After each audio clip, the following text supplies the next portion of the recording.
Manipulation of control बोल रहे हैं कि इक्विटी शेयर को ये कैरी करते हैं कि उनको वोटिंग राइट्स होता है. This gives rise to many undesirable practice by people who seek to gain a control on, मतलब जो चाहते हैं कि उन्हें कंपनी के अफेयर्स पे कंट्रोल मिले. ऑफन कई बार ऐसा होता है कि जो वोट का कंसर्न होता है, जो मैनिपुलेशन का कंट्रोल होता है, बाई क्लिक्स और शेयर होल्डर्स को अपना एडवांटेज होने लगता है, मतलब जो उनके लिए ठीक होता है वो उस तरह का करने लगते हैं. ये चीज़ होता है. फिर डेंजर होता है इसलिए क्योंकि ओवर कैपिटलाइजेशन हो गया, अगर कैपिटल ज़्यादा रेस हो गया इक्विटी शेयर पर, फिर वो नॉन रिफंडेबल हो गया, तो इस तरह का प्रॉब्लम लाइफ टाइम कंपनी को उस ड्यूरिंग में लाइफ टाइम प्रॉब्लम हो सकती है. इस तरह का रहता है. कुछ फाइनेंशियल रिक्वायरमेंट्स जो रही, ओवर एंथुसियाज्म, मतलब कुछ ज़्यादा ही सब मोटिवेट हो गए हैं और फ्लो में बहुत ज़्यादा कैपिटल को रेस कर लिए हैं. इस तरह का मे बी इस तरह का 2001 में कुछ ऐसा प्रॉब्लम आया था जो बबल करके था, आईटी बबल करके, वहाँ पर ऐसा था, ग्लोबल क्राइसिस आया था. सो वो प्रॉब्लम आई थी ओवर कैपिटलाइजेशन की. No trading on equity, equity में कोई ट्रेडिंग नहीं होना. पूरा शेयर कैपिटल जो रेस किया जाए इक्विटी शेयर के थ्रू और इसका जो बेनिफिट है ट्रेडिंग का इक्विटी पे अवेलेबल ही ना हो, क्योंकि प्रॉब्लम होती रहे. कॉस्टली भी हो जाता है कि higher than cost of issuing other, मतलब दूसरे शेयर से जो दूसरे सिक्योरिटीज़ होते हैं उनके रादर देन इसका प्राइस जो होता है थोड़ा हाई होता है. अंडर राइटिंग कमीशन हो गया, ब्रोकरेज हो गया, और कुछ इश्यूज़ हो गए एक्सपेंसेस इशू हो गया, तो बहुत हाई हो जाता है इक्विटी कैपिटल. इनफ्लेक्सिबल होता है, मतलब कंपनी से इशू फिर नहीं कर सकती है ज़्यादा ऑथराइज्ड कैपिटल से, जो भी दिया गया आपके मेमोरेंडम में. Next, from the investor and shareholders point of view, इन दोनों के पॉइंट ऑफ व्यू से देखा जाए तो इसका परपेशन जो होता है कंट्रोल फ्यू, कुछ ऐसे कंट्रोल्स होते हैं जो पहले ऑफर्ड किए जाते हैं, फिर उसके एग्जिस्टिंग शेयर होल्डर्स को, फिर उसका रिजल्ट क्या निकलता है कि कंपनी क्या हो जाती है, वो मैनेज करने लगती है हैंडफुल पीपल को. फिर ऑर्डिनरी और जो स्मॉल शेयर होल्डर्स होते हैं उन्हीं केवल ओनर्स में नाम उनका बचा रह जाता है. हाई रिस्क भी होता है. अभी मैंने बताया ना, इसमें क्या होता है कि सिंक और स्विम, मतलब या तो डूब जाओ या तो तैर लो, ऐसा इक्विटी शेयर का रहता है. मतलब एक बार आपका पैसा लग गया है, या तो आप अच्छा अर्निंग कर लोगे या तो आपका पैसा डूब जाएगा. ठीक. अनहेल्दी स्पेक्यूलेशंस होता है, मतलब जो चेंजेस आते हैं, जो प्राइस होता है इक्विटी शेयर का, वो स्पेक्यूलेशंस होने लगते हैं अनहेल्दी में. तो ये क्या होता है कि इनका जो है, जो बूम का टाइम रहता है उस पर प्राइस बहुत राइज होने लगते हैं. डायरेक्टर्स हो गए, ऑफिसर्स हो गए कंपनी के, ये इंजल्ड होने लगते हैं कि प्राइस कर रहे हैं. इनसाइड जो कंपनी की जो नॉलेज है उसके बेसिस पे ये काफ़ी प्राइस को हाई करने लगते हैं, और जो इनोसेंट और इग्नोरेंट इन्वेस्टर्स होते हैं उन्हें सफ़र करना पड़ता है. ठीक. अब बोले equity share at a glance देखते हैं. कोई बर्डन नहीं, एडवांटेज के कोई बर्डन नहीं होता है अर्निंग का. परमानेंट कैपिटल रहती है. इनके जो चार्जेस हैं, कोई चार्जेस नहीं होता असेट पर. इनकी जो सोर्स है, स्ट्रेंथ रहती है, वो अच्छी रहती है. फिर वाइड अपील होता है, हायर रिटर्न होता है. प्रॉब्लम कहाँ आती है, डिफरेंस मैनेजमेंट में आती है. ओवर कैपिटलाइजेशन हो सकता है. फिर उसके बाद कोई ट्रेडिंग मतलब इस पर नहीं होती है, तो ये प्रॉब्लम होता है. रिस्क भी काफ़ी होता है. फिर जो अनहेल्दी स्पेक्यूलेशंस होने लगते हैं, इससे इन्वेस्टर और इग्नोरेंट में काफ़ी सफ़र करना पड़ता है उन लोगों को. नेक्स्ट, प्रेफरेंस शेयर के लिए मैंने काफ़ी डिटेल वीडियो बनाई है आपकी अकाउंटेंसी में, चैप्टर 6 मैंने बहुत ही डिटेल में उसको एक्सप्लेन किया. ये मेरा रिक्वेस्ट है आपसे कि एक बार वहाँ पर जाकर के आप क्लियरली पढ़ें, आपको कोई डाउट नहीं रह जाएगा. ये मेरा प्रॉमिस है आपसे. सो आई प्रेफर कि आप उससे ज़्यादा देखें. मैं यहाँ पे रिवाइज करा दे रही हूँ, बट आप वहाँ पर जाकर के काफ़ी डिटेल में देखिए. आई थिंक आपको पार्ट 2 या पार्ट 1 में मिल जाएगा. प्रेफरेंस शेयर्स, इनके फीचर्स क्या होते हैं, ये कैरी करके चलते हैं कि इन्हें प्रेफरेंशियल राइट्स, मतलब इनको पहले राइट्स दिया जाता है डिविडेंड मिलने का और कैपिटल को रिटर्न करने का. सबसे पहले ये कह सकते हैं कि जो इनका डिविडेंड है वो फिक्स्ड रेट पे होता है प्रेफरेंस शेयर वालों को. अगर इक्विटी शेयर वालों को नहीं दिया जा रहा है तो पहले इनको दिया जाएगा. दैट मीन्स कि इन्हें मिलना फिक्स होता है. इक्विटी शेयर वालों को दिया जाए ना दिया जाए, लेकिन इनको मिलना फिक्स होता है. जिस ईयर कंपनी को प्रॉफिट नहीं होता है तो उस ईयर भी कंपनी ऐड करके उस ईयर का अगले साल में देती है. दूसरी चीज़, सेकेंडली जो वाइंडिंग अप होता है तो इनको कैपिटल पहले मिलना भी इनके पास राइट्स होता है कि इनका जो रिटर्न में कैपिटल मिलना है, जो कैपिटल ली रहती है कंपनी, वो इन्हें पहले दिया जाए. ये कोई राइट्स नहीं रखते, कोई वोटिंग राइट्स इनके पास नहीं होता है. और जो इसकी जो आउटस्टैंडिंग अगर रही मोर देन 2 ईयर्स की, 3 ईयर्स की, in case of non cumulative preference, इस तरह का रहता है. ठीक है. बोला है कि जो प्रेफरेंस शेयर है वो एक तरह का हाइब्रिड सिक्योरिटी है दोनों इक्विटी शेयर और डिबेंचर से मिल करके क्या बोलते हैं कि हाइब्रिड का मतलब होता है कि दो चीज़ों को मिला करके एक चीज़ जो बनता है उसको हाइब्रिड कहते हैं। तो प्रेफरेंस शेयर क्या है? इक्विटी शेयर और डिवेंचर का हाइब्रिड है। जैसे कि इक्विटी शेयर जो है उसमें डिविडेंड जो होता है वो प्रेफरेंस शेयर को पेबल पहले होता है जो प्रॉफिट होता है कंपनी को, उसी तरह डिवेंचर में क्या होता है कि फिक्स्ड रेट होता है डिविडेंड का, और वो प्रायोरिटी भी इंजॉय करते हैं इक्विटी शेयर से पहले, मतलब लेकिन कोई राइट्स नहीं होता है। अब cumulative and non cumulative preference क्या होता है, ये सब मैंने पूरा डिटेल में types of preference share, share capital, issue of shares मैंने काफ़ी डिटेल में एक्सप्लेन किया है। आप एक बार उस वीडियो से कवर जरूर करिएगा। इट्स माई प्रॉमिस कि आप वो वीडियो को कंप्लीट करके जाओगे तो आपका शेयर में कभी कोई डाउट नहीं रहेगा। मैंने काफ़ी डिटेल में उसको एक्सप्लेन किया है। आप एग्जाम में इवन बैठोगे भी ना तो आपके माइंड में तुरंत क्वेश्चन देखते ही आंसर फ्रेम हो जाएगा और आपको न्यूमेरिकल लगाने में भी काफ़ी ईजी होगा। कम्युलेटिव नॉन कम्युलेटिव, कम्युलेटिव क्या होता है जिसका इस ईयर अगर मान लीजिए उन्हें कोई प्रॉफिट नहीं दिया गया तो उसके फॉरवर्ड ईयर में उन्हें प्रॉफिट ऐड करके पिछले साल का भी दिया जाएगा। नॉन कम्युलेटिव में क्या होता है, ऐसा कुछ नहीं होता, जिस ईयर प्रॉफिट हुआ उस ईयर मिलेगा, अगर नहीं हुआ है तो वो लॉस्ट हो जाएगा आपका, ठीक है, अगले साल आपको ऐड करके नहीं दिया जाएगा। ये शेयर होल्डर्स के ऊपर रहता है कि वो किस तरह के प्रेफरेंस शेयर को परचेस कर रहे हैं। पार्टिसिपेटिंग में क्या होता है कि जैसे कंपनी को अगर कंपनी ने एक बार डिविडेंड बांट दिया, प्रेफरेंस शेयर वालों को दे दिया, इक्विटी शेयर वालों को दे दिया है, उसके बाद भी अगर कंपनी के पास कुछ फंड बच रहा है डिविडेंड में देने वाला तो वो फिर से पहले प्रेफरेंस शेयर वालों को देंगे, उसके बाद इक्विटी शेयर वालों को देंगे। तो जो पार्टिसिपेट करता है उन्हें दिया जाता है, जो एक्स्ट्रा प्रॉफिट बचता है कंपनी का उसमें दिया जाता है, और जो नहीं पार्टिसिपेट करता उन्हें नहीं दिया जाता है। कन्वर्टेबल और नॉन कन्वर्टेबल प्रेफरेंस शेयर क्या होता है?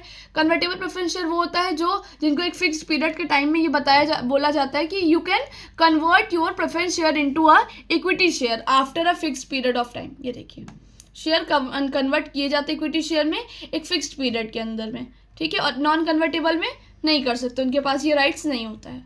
फिर रिडीमेबल और इरिडीमेबल, ये क्या होता है प्रेफरेंस शेयर, मतलब ये अपना 1 ईयर के अंदर या जब भी इन्हें टाइम होता है तो इनके पास ये अथॉरिटी होती है कि रिडीम करके अपना कैश अपने हाथ में ले सकते हैं।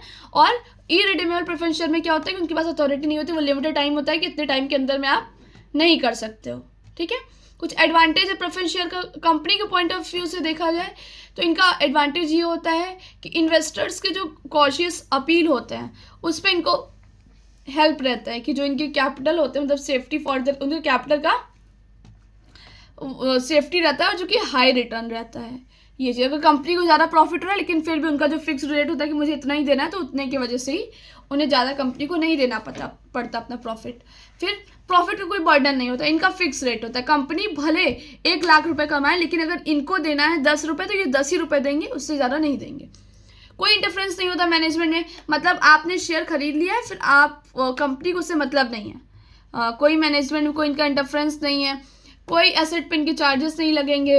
इनकी जो ट्रेडिंग है इक्विटी पर, जैसे कि फिक्स्ड रेट होता है प्रेफरेंस शेयर में कि डिविडेंड का रेट फिक्स होता है, जबकि इक्विटी में ऐसा नहीं होता है। कंपनी हाई रेट्स दे सकती है डिविडेंड इक्विटी शेयर होल्डर्स को, लेकिन प्रेफरेंस शेयर वालों को इकोनॉमिकली नहीं दिया जाता। ये एक तरह के ना सोर्स ऑफ फाइनेंस होते हैं जो कि डिविडेंड इनका यूजुअली लो रहता है। क्लियर। नेक्स्ट फ्लेक्सिबिलिटी होती है कि रिडीमेबल अमाउंट जो रहता है वो रीपे कर सकते हैं इजीली, कंपनी को ज़रूरत नहीं होती है तो वो जब ज़रूरत नहीं है तो कंपनी दे सकती है। फिर पार्टिसिपेटिंग और कन्वर्टेबल प्रेफरेंस शेयर का ये रहता है कि वो इशू करेंगे और वो अट्रैक्ट भी करेंगे इन्वेस्टर्स को जो कि शेयर मतलब जो शेयर लेना चाहते हैं ग्रो करने में और प्रॉस्पेरिटी में कंपनी का। तो प्रेफरेंस शेयर कैपिटल कंसीडर करते हैं उन्हें एक तरह का नेटवर्थ की तरह, ठीक है, मतलब एक अपना एसेट की तरह। इसलिए बोला जा रहा है कि जो क्रेडिट इंक्रीज है के लिए वो वर्टनेस होता है, और ये एक तरह का डिवेंचर जो रहता है डिवेंचर होल्डर को एक तरह का कुशन का वर्क करता है। ओके, दैट मीन्स रिलैक्स करता है। नेक्स्ट है इन्वेस्टर के पॉइंट ऑफ व्यू से देखा जाए तो इन्वेस्टर्स क्या होता है वो मोर स्टेबल होता है, रेगुलर डिविडेंड उनको मिलता रहता है, इक्विटी शेयर वालों से इन्हें पैसा मिल जाता है, इन्हें अपना पैसा डूबने का ना डर नहीं होता है, ठीक है। इसमें रिस्क इन्वॉल्व का कंपैरेटिवली कम होता है प्रेफरेंस शेयर को। अगर उन्हें जैसे पैसा पे करना है, इक्विटी शेयर वालों को पे करना है कंपनी को, तो वो पहले प्रेफरेंस शेयर वालों को देगी, तो इसलिए इनके लिए लेस रिस्क होता है, रिस्क उन्हें ज़्यादा नहीं रहता है। ओके फिर बोला है कि जो प्रेफरेंस शेयर होल्डर है वो ये एक्सपेक्ट करते हैं कि उन्हें वो इन्वेस्टमेंट उनका जो पैसा है वो एक फिक्स सर्टेन पीरियड में उन्हें दे दिया जाएगा, लेकिन प्रेफरेंस शेयर वालों को जो इशू किया जाता है वो मोर देन 20 ईयर्स इस तरह का इनका कुछ रूल होता है, ठीक है। क्यूमुलेटिव प्रेफरेंस शेयर में क्या होता है, जो एरियर्स होता है मतलब जो बकाया होता है डिविडेंड का, उसको एक्यूमुलेट किया जाता है, मतलब फ्यूचर में उन्हें पे कर दिया जाता है, ये चीज़ है। नेक्स्ट डिसएडवांटेज क्या है, कॉस्ट की सोर्स होता है ये। परमानेंट कंपनी के ऊपर बर्डन बना रहता है, कंपनी को लॉस हो रहा है फिर भी उनके ऊपर बर्डन रहता है कि उन्हें पैसा देना है प्रेफरेंस शेयर वालों को उतना।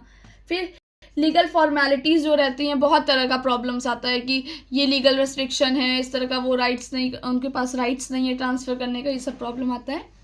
लो अपील होता है, मतलब जो रेट होता है वो कम होता है, कम इन्वेस्टर्स होते हैं जो ऐसा करते हैं। फिर उसके बाद स्टॉक होल्डर्स को क्या प्रॉफिट होता है, मतलब क्या डिसएडवांटेज होता है उन्हें, जो शेयर होल्डर्स होते हैं प्रेफरेंशियल वाले, उन्हें क्या प्रॉब्लम फेस करना पड़ता है, उन्हें क्या क्या डिसएडवांटेज होता है, तो उन्हें वोटिंग राइट्स नहीं मिलता है। फिर उन्हें ये डर होता है बीइंग शोन द डोर, मतलब उन्हें कब निकाल दिया जाए, इस चीज़ का उन्हें डर होता है। कोई उनका कैपिटल एप्रिसिएशन नहीं होता है, ठीक, कोई गारंटी नहीं होती डिविडेंड की।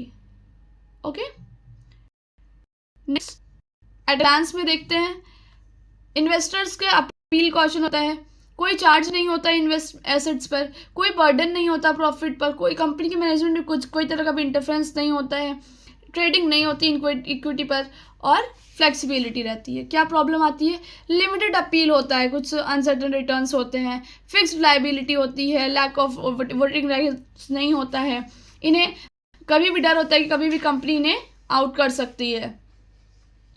फिर बोल रहा है कि अनपॉपुलर, ये शेयर होल्डर जो प्रेफरेंस शेयर्स है ये अनपॉपुलर होता है क्योंकि जो इनका लो रेट होता है रिटर्न का, अनसर्टेनिटी होती है इनके पेमेंट्स पे, एब्सेंस होते हैं इनके मतलब मैनेजमेंट में कोई इनका काम होता नहीं है, इसलिए ये अनपॉपुलर होता है।